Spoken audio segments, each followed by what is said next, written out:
Hi hello நம்ம கடைசி video பண்ணி போட்டு கொஞ்ச நாள் ஆயிடுச்சு. ஏன்னு பார்த்தீங்கன்னா இப்போ ரீசெண்டாக ஒரு ஜாபில் ஜாயின் பண்ண ஜாப்பில் வந்து டைமிங் செட் ஆக மாட்டேங்குது வீடியோ பண்ணுறதுக்கு. ஓ சாமி, அதனால வீடியோ பண்ண முடியாமல் போயிடுச்சு. இப்போ வந்து பொங்கலுக்கு வந்து நமக்கு 2 days லீவ் விட்டுருக்காங்க. சரி, இந்த இதுலையாச்சும் வீடியோ எடுத்து போடலாம் அப்படின்னு சொல்லி ஒரு ஆசை வந்துருச்சு எனக்கு. அதனால தான் சரி வீடியோ எடுக்கலாம்னு சொல்லி வந்துட்டோம். இதை பற்றி பேசலாம் இன்றைக்கி யோசிக்கும் போது நம்ம எல்லாருக்கும் தெரியும் ஜனநாயகம் வந்து தள்ளி போயிடுச்சு. பராசக்தி ரிலீஸ் ஆகிருந்துச்சு. அதில் நிறைய விமர்சனங்கள்லாம் இருந்துச்சு. அதை பற்றி போட தனி வீடியோவே போடலாம். அப்போ போடலாம். நம்ம ஆனால் முக்கியமாக என்ன பற்றி பார்க்க போகிறோம் பார்த்தீங்கன்னா பராசக்தியோட ரிவ்யூ பற்றி பார்க்கலாங்கிறது தான் நம்ம ஐடியா. அதுக்கப்புறம் அவங்க ஒரு சில இன்டர்வியூலாம் கொடுத்துருக்காங்க. அந்த இன்டர்வியூவில் கொஞ்சம் வித்தியாசமாக பேசியிருக்காங்க. ஃபஸ்ட்டு படத்தோட ரிவ்யூவிலேருந்து ஆரம்பிக்கலாம்.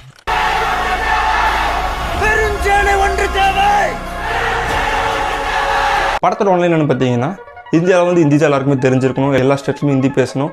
ஒரு பேங்க்கில் சலாம் கூட ஹிந்தியில் தான் இருக்கணும். ஹிந்தி தெரிஞ்சவங்களுக்கு தான் நல்ல நல்ல வேலைகள் கிடைக்கும். ஹிந்திக்கு தான் முன்னுரிமை அப்படிங்கிற மாதிரி ஒரு சட்டத்தை போட்டு கொண்டு வராங்க. அப்படிங்கும்போது அதில் நிறைய மக்கள்கள் பாதிப்படைகிறாங்க, நிறைய ஸ்டூடெண்ட்ஸ் பாதிப்படைகிறாங்க. அதில் சிவகார்த்திகேயன் பாதிப்படைகிறார்.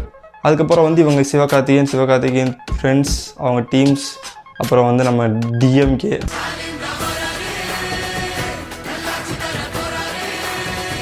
இவங்களாம் சேர்ந்து அந்த சட்டத்தை வந்து எப்படி எடுக்க வைக்கிறாங்க அதை பேஸ் பண்ணி தான் ஸ்டோரி போகும். பயங்கரமாக கொண்டு போயிட்டுருப்பாங்க. இதுதான் படத்தோட ஆன்லைனு. இந்த டைமிங்க்கு இந்த நேரத்துக்கு இது ஒரு தேவையில்லாத படம் என்னை பொறுத்த வரைக்கும். அது ஏன்னு நான் கடைசியில் சொல்கிறேன். படத்தில் நம்ம சிவகார்த்திகேயன் ஓகேவாக நடிச்சிருப்பார். ஜெயம் ரவி வந்து ஒத்தமடி விட்டு வந்து நெகட்டிவ் ரோல் பண்ணிகிட்ருப்பார். நெகட்டிவ் ரோல்லாம் அவர் எடுத்ததெல்லாம் ஓகே தான். இதில் வந்து மாட்டிக்கிட்ட பங்கு ஓவராக ஒரு நெகட்டிவாக காட்டுன்னு சொல்லி ஓவராக காட்டியிருப்பாங்க. ரோலே செட் ஆகலை. தனி ஒருவன் வில்லன் மாதிரி பண்ணலாம்னு நினச்சிருக்காரு. அவரை வந்து தனியாக ஒருவனாக ஒதுக்கி விட்டாங்க.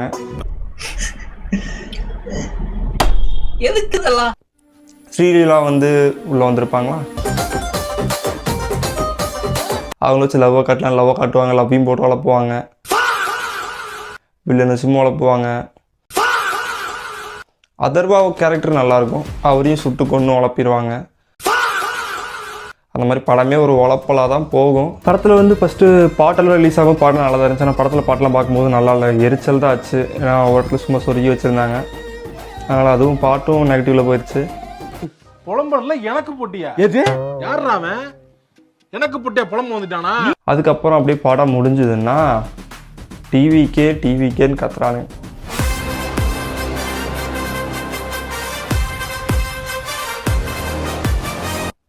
ஏன்னு பார்த்தோம்னா படம் ஃபுல்லாக நம்ம படத்தில் டிஎம்கேக்கு சப்போர்ட்டுங்கிற மாதிரி படம் எடுத்திருப்பாங்க.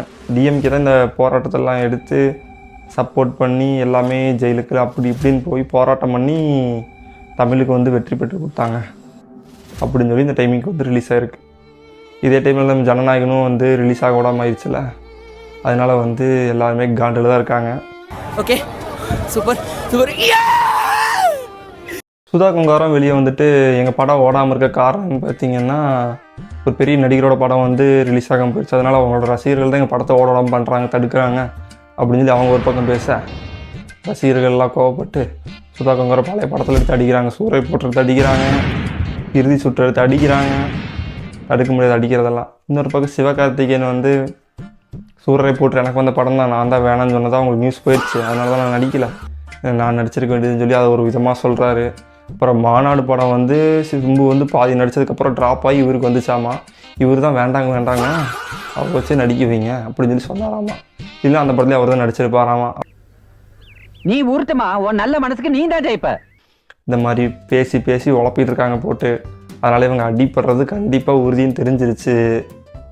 யார் காப்பாற்ற போகிறா இவங்களுன்னு தெரியல. அப்புறம் வந்து ஸ்டார்டிங்கில் வந்து சொன்னலைண்ணா இந்த படம் வந்து இப்போதைக்கு தேவையில்லாத படம் இப்போ எடுத்து விட்ருக்காங்கன்னு. ஏன்னு பார்த்தீங்கன்னா படத்தில் வந்து ஹிந்தி வந்து இப்படி பண்ணிட்டாங்க, ஹிந்தியை வந்து இப்படி திணிக்கிறாங்க, ஹிந்திக்காரங்களுக்கு தான் வேலை கொடுக்குறாங்க, ஹிந்தி தெரிஞ்சதான் வேலை அப்படி இப்படின்னு ஹிந்திக்காரங்க இங்கே வராங்க அங்கே போகிறாங்க, ஹிந்தின்னு சொல்லி போட்டு ஹிந்தியை போட்டு நம்ம மைண்டில் இறக்குறாங்க. ஹிந்தி இப்படின்னு தெரியும். நமக்கு எல்லாருமே தெரியும் எப்படி பார்க்குறோம் நம்ம இந்தியை, இப்போ எப்படி நடந்துகிட்ருக்கு, எப்படி வராங்க, எல்லாம் வேலை பார்க்குறாங்க, எல்லாமே நமக்கு தெரியும். நிறைய பேர் அதுக்கு பிடிக்காமல் இருக்குது.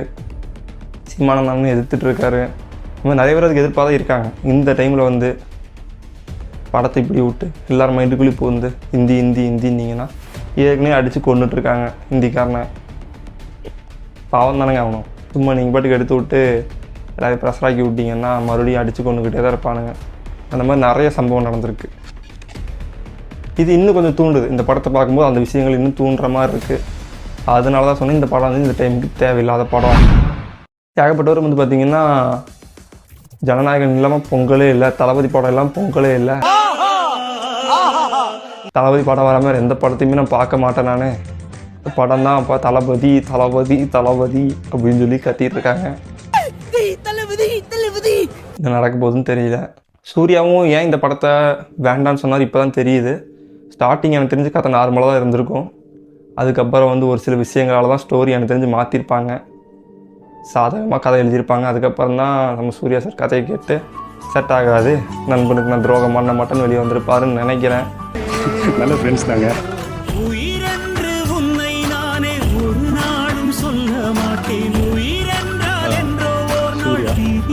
எங்களுடைய அப்படியா தான் இருக்கும்னு நினைக்கிறேன். சுத்தமான உருட்டு. அப்புறம் வந்து பார்த்தீங்கன்னா இன்டர்வியூவில் வந்து பார்த்தீங்கன்னா சிவகார்த்திகேயன் அதர்வாஸ் வந்து ஸ்ரீலீலா வந்து கலாய்க்கிறாங்க. அது எனக்கு சுத்தமாக பிடிக்க மாட்டேங்குது. ஸ்ரீலீலா காமெடி வேண்டாம் நான் சொல்லிட்டேன். நான் காமெடி பண்ணாதன்னு சொல்லியிருக்கேன் நான். பொண்ணு நிற்கிது. அப்புறம் வந்து பார்த்தீங்கன்னா படம் வந்து ஓகேன்னு சொல்ல முடியாது. படத்துக்கு வந்து ஒரு 10க்கு வந்து ஒரு 4.5 ரேட்டிங் கொடுக்கலாம் எனக்கு தெரிஞ்ச வரைக்கும். சூர்யா வந்து படத்தை சூஸ் பண்ணாமல் இருந்ததுக்கு வந்து தேங்க்ஸ் சொல்லிக்கிறேன். அப்புறம் வந்து பார்த்தீங்கன்னா ஜனநாயகன் சீக்கிரம் ரிலீஸ் ஆகணும். ரிலீஸ் ஆனதுக்கப்புறம் அதை பார்த்து அதுக்கு ஒரு வீடியோ போடுவோம். அவ்வளோதான். இதுக்கப்புறம் வீடியோவில் ஒன்றும் இல்லை. இதுக்கப்புறம் வந்து ஜனநாயகன் ரிலீஸ் ஆகணும், அதுக்கப்புறம் அதில் தான் ஒரு வீடியோ போடணும். இப்படியும் இந்த ஜனநாயகன் சொன்னாலுமே ஜிலேபி படம் பார்க்கும்போது ஒரே சந்தோஷமாக இருக்குது. அந்த படத்துக்கு எப்படி ரிவ்யூ கொடுக்க போகிறோன்னு தெரியல. எப்படி இருந்தாலும் ரிவ்யூ கொடுத்து ஆகணும். எல்லாருமே அந்த ஜிலேபி படத்தில் வர ஒரு டைலாக்கு, ஒரு பஞ்ச் டைலாக்கு, ஒரு சினிமா பார்த்துருப்பீங்கன்னு நினைக்கிறேன். படம் வந்து பார்க்கலாம். ஜிலேபி மாதிரி இருக்க போதா, ஜிலேபியாகவே இருக்க போதா என்னன்னு தெரியல. அதை பார்த்துக்கலாம். ரிலீஸ் ஆகட்டும். அவ்வளோதான். இந்த வீடியோ இதோட முடியுது.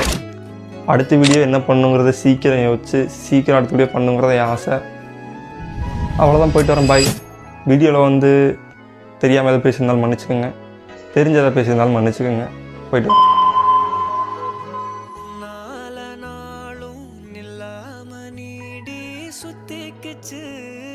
சுத்திக்கிச்சு